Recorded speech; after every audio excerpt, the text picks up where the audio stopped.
I want to say happy Salah celebrations to our Muslim brothers and sisters. May Allah answer your prayers and also more blessings during this festive season. I know this is the small Salah. The big Salah is coming, and I want to be invited to come and eat meat with some of our viewers if you are willing to invite me. However, let's move on to the business of today. I discovered that a lot of things have changed when it comes to Islam in Nigeria. Most people don't want to take directives from the Sultan of Sokoto, and mind you, the Sultan of Sokoto is the head of Muslims in Nigeria. He's the one that sees the moon when they want to.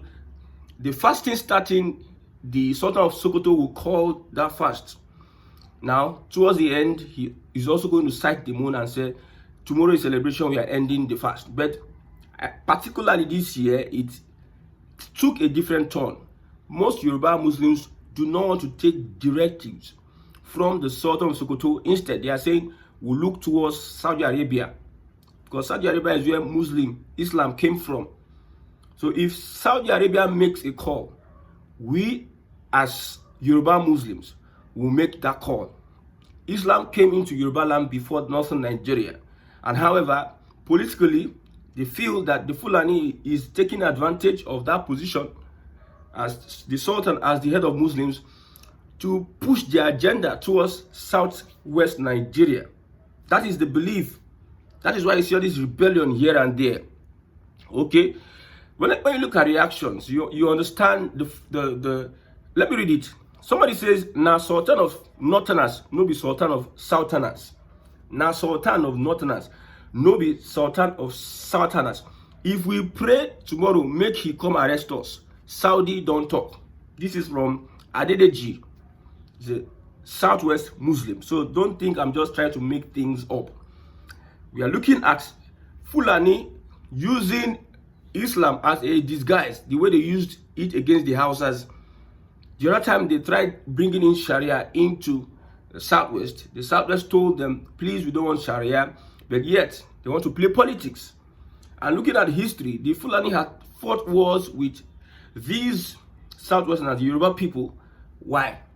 To take their lands and dominate them in the past. And however, we are opening our eyes and we are seeing what's happening in northern Nigeria. See, if I keep on reading what I'm seeing here today, as if the Sultanate or the entire Nigeria Supreme Council for Islamic Affairs have all those sophisticated gadget equipment that Saudi harnessed in sighting the moon. He's saying that, why would we follow the Sultan of Sokoto as if they have the gadgets as sophisticated as Saudi they will use in sighting the moon? Some people believe that the Sultan will use style and say, I have not seen the moon, and they use style and they'll be waiting for Saudi to sight the moon before they now say, okay, we have seen the moon. They say, what gadget? This is from Adedire Adeoye. What gadget does the Sultan have that is as sophisticated as Saudi Arabia? Okay? He said, as if the Sultanate or the entire Nigeria Supreme Council for Islamic Affairs have all those sophisticated gadget equipment that Saudi harnessed in sighting the moon. The Quran prophet is clear. If anyone sight the moon, we should follow that person. Or is our day of Arafah too going to be different? Somebody says, no longer supreme in Southwest. Yoruba Muslims prefer Saudi. So there is a blunder, however, alleged by somebody says is the imposed Mufti of Yoruba, who said that it is impossible to sight the moon on Saturday. The moon was sighted Saturday. They started attacking the Mufti. Somebody says this is an embarrassment after earlier posting that it is impossible to sight the moon today. The imposed Mufti of Yoruba land, appointed by Mudia Makaz in a desperate bid to justify his heresies and Sunnatic stance, self-serving desires, and arbitrary, self-serving desires and arbitrary selection of a date for Eid, instead of admitting his error and returning to the prescribed sunnah, came up with the claim that Saudi Arabia did not see the crescent but Mercury. So this forth and back, what is causing this forth and back? This person writing this is loyal to the Sultan of Sokoto. So there is this disagreement between those loyal to Sultan of Sokoto and Yoruba Muslims that have taken it upon themselves independently to follow Saudi Arabia or anybody that is willing to lead them according to the Quran, not another influenced emirate using Fulani agenda to achieve whatever he wants to achieve in the Southwest. It started from Sharia in the Southwest. And I thought these young people were joking. I carried all the, I had to bookmark all these comments. I thought these young people were joking because it is real that the agenda must agenda.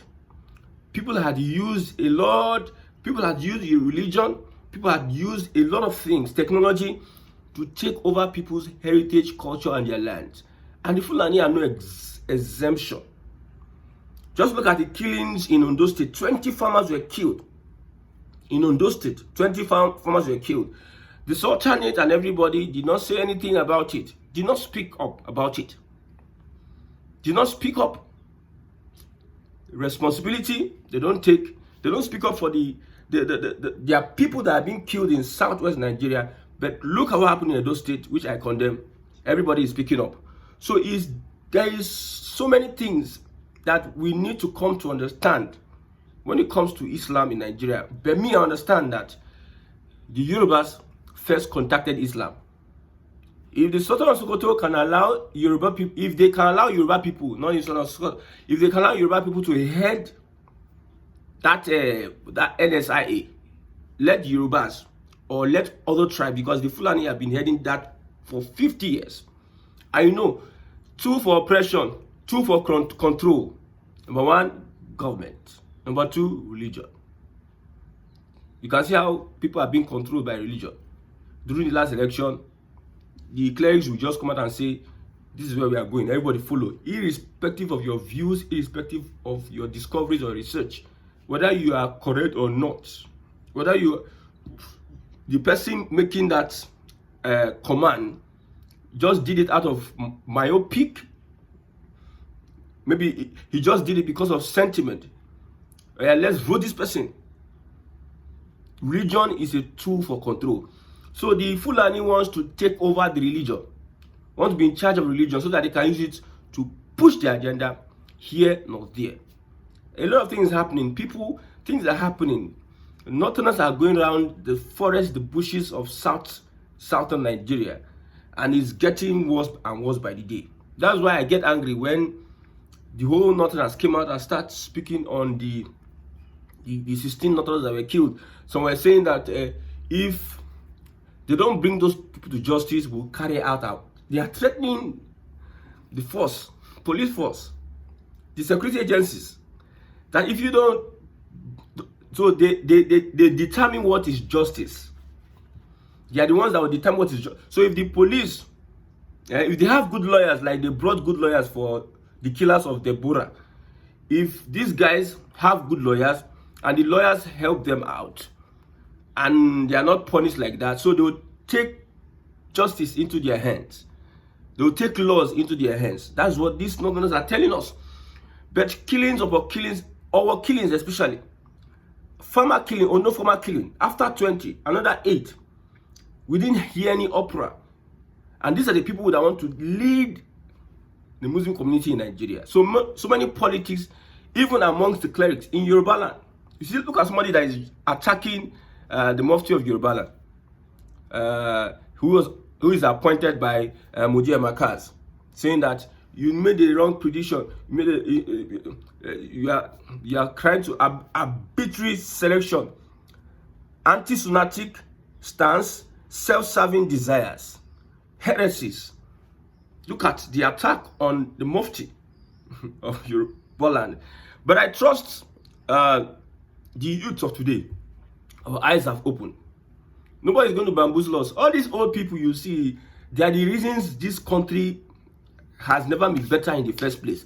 They are the reasons that we don't have the generation that can stand up and fight for what is right. They will see what is wrong and will be pampering evil. So thank God for the Muslim youth.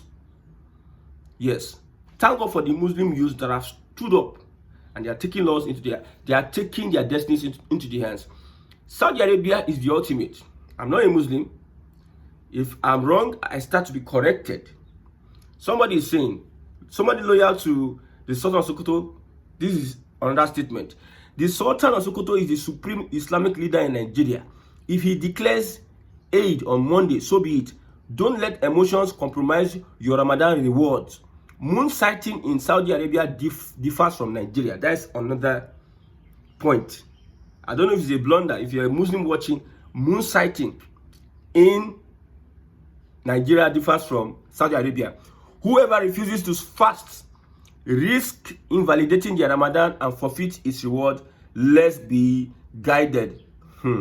Somebody asked him, did you just say Saudi moon is different from Nigerian moon? The guy answered, yes. Somebody is saying, Una Papa, I know they fast anything. That is Yoruba Muslim. Somebody says, that one concern Una. When Saudi didn't sight the moon the last time, shall we follow them now? Waiting come different now. I won't fast tomorrow. I deal with Saudi. The guy replied, you are about to invalidate your 29 days fasting. Just pray the Sultan confirms the moon has been sighted. This is gaslighting. A lot of gaslighting. If our eyes are open, we understand that the source is the source. Saudi Arabia is the source. Me, what concerns me, the reason why I'm doing this broadcast is because we need to define our path. Our fathers define their own path. As young people, we need to define our path and have access to the truth. Have access. Go the truth. Mecca, we don't go to Sokoto for Mecca because even the Sultan of Sokoto, his influence cannot even make Sokoto, whatever it is, cannot even make Sokoto a place for people to even visit. There's so many insecurity around him, with him being there. So what examples? If Mecca were to be a place where people could not even go, how would people respect Islam as a religion? If Sokoto, if the Mecca is a place people cannot even go, if you don't have beautiful infrastructures, you don't have, look at how the place is. But we have a Sultan of Sokoto in Nigeria, leader of Muslims in all of Nigeria, but the state he resides, there's no security. In the region he resides, there's poverty, impoverishment. So what is the influence? What's the essence of him handling that seat? Your seat is not bringing any betterment for the people. That's why I query all these traditional rulers. You're a traditional ruler in my village. You're only just there as head boy, right name of noisemakers. Settle small dispute. You don't know that there's something beyond you being a king in your domain. If your domain is not prospering, it is your responsibility. You are to blame. But some of these people don't see this. They don't see this. They are just there for entitlement, to collect money from government, to start taking advantage of people's wives and lands and everything. Then ego. They not call me name. That's why they pay money to get there, just like a retirement plan. All these old people, when they don't have anything to do again, if he's a governor, old people, they know that they cannot contribute to society. They are just there to occupy space. They go to Senate. Somebody has been a senator for 23 years. They born somebody. He was a senator. He entered as senator. They gave birth to somebody. The person finished primary school. He's a senator. The person finished secondary school. He's a senator. The person finished university. He's a senator. The person is serving. He's still a senator. And when you look at his constituency, where the place he comes from, when you look at his contribution at large, nothing. So what's the essence of being an emir, or being an igwe, or being an oba, without your contributions expressly seen in the community or where you are a king? So the young people these days need to define their path, because the old people define their path. You see, what about culture is that culture was created by a people. And when things change, you get advanced. You advance. We started using 3310, Alcatel, Motorola. We started using it. It got to a point we needed to advance. Things were advancing. So people had to look at BlackBerry. Look at what BlackBerry is forgetting. BlackBerry that was raining then, but because they could not adapt, they could not advance themselves. That's why they are left behind. So young people now, young Muslims who needs to be knowledgeable about the Quran and also need to forge a path, because these old people, they have infused so many things. So many, you see Sunni today, see Shia today, different people need to have access to the truth, have direct access to the truth. So I like Yoruba Muslims for saying that directly they are moving on to Saudi Arabia. Their loyalty belongs to Saudi Arabia. Until the son of Sultan of Sokoto, a Yoruba Muslim, heads that post for at least 10 years. At least 10 years. Least 10 years. A Yoruba person mustn't be in Sokoto. Mustn't be in Sokoto. If they want to be saying that he must be in Sokoto in northern Nigeria, it is Saudi Arabia that we know. That's where Islam originated from. Sokoto is not in the Quran. Saudi Arabia is in the Quran. So it mustn't be in Sokoto. Yes. It can be in Ilorin. It can be in Ibadan. It can be in Ondo. It can be even in Lagos, where the authority, the leader, can reside. Now let's move on to what is happening after Ramadan. What next? This thing happening in Edo State, we hope it does not escalate. So after our prayers, our fasting, what next? I hope some people are not planning to carry out. You understand the Fulani? Remember, it is the Hausas that are being killed. Some people, they carry this thing for head, they are Fulani. Hausas may, if left for the Hausas, they will allow government run the process. Even Sultanas. If you have such, we have people that have been killed in their numbers in the north. But what would the Igbos do? What would the Southwesterners do? Or what would they do? They'll be calling on security agencies, arrest these people. Most times, security agencies may fail them, but they are not planning to destroy and scatter and cause mayhem. But to tell you that these people, there's something in them that before that they are willing to pour out. They are waiting for an excuse to cause mayhem. Allow the security agents run their thing. You will not want them to run their thing, but you just want to scatter things. You won't just destroy something. So after your fasting, it is how to go and maim and kill and fight for Allah. Is that the next thing? We understand that the Quran does not warrant you.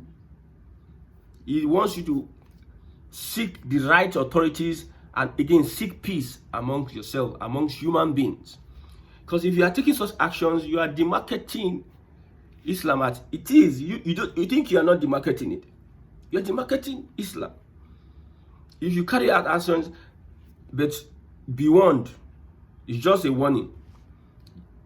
Don't involve Igbo in any of this mess. Don't involve the Igbos. And don't take laws into your hands. You understand? You understand where this happened. And the place it happens, you understand the people who owns the place.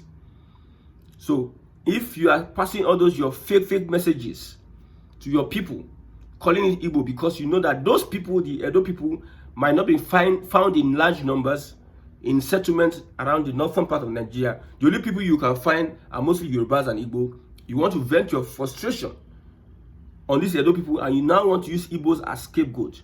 You are warned, and you are forever warned. I've said it, in a country, if you are going to divide Nigeria, many other tribes might not want to be with the Fulani, but the Igbos want to stand with the Fulani. The Igbos want to stay with the Fulani. Of course, because we are not afraid of, we're not afraid. No, we're not afraid. Tell you, we are not afraid. So you need to tread with caution. Everybody has a right in Nigeria to life. You don't have a right to take people's life. So those people have been arrested. I know you know about it. Those people have been arrested. They are going to be charged, and they are going to serve their sentences. The way most Boko Haram are arrested. Some of them are even released at the end of the day. They enlist them into the military.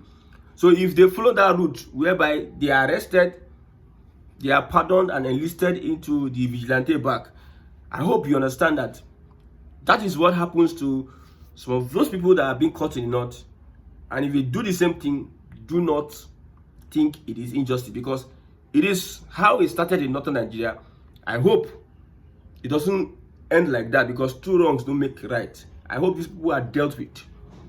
We are against jungle justice. But I know the Fulani. I know the Fulani.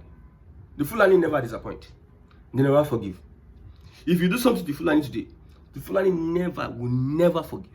Even if you like, let justice take its course. They don't care. Look at the time of Buhari, the first time of Buhari, when people were sending Fulani away from their farmlands. One Fulani came out and said, "We will come back." We thought everything was settled. All of a sudden, now saw range of attacks. We know the Fulani. So Edo people need to be at alert. Southern Nigeria needs to be at alert. These people, they know they behave like normal people. They will want these jihadist Islamic fundamentalists. You can't change them. The only thing that can change them is they go and meet Allah. There's nothing in this world. So the security agencies need to be careful. The Edo people need to be careful, so that they will not be taken by surprise, because these Fulani, we know them. Once again, happy Salah celebration to our Muslim brothers and sisters. I believe our prayers will be answered, and God will help us achieve a system that will favor everybody.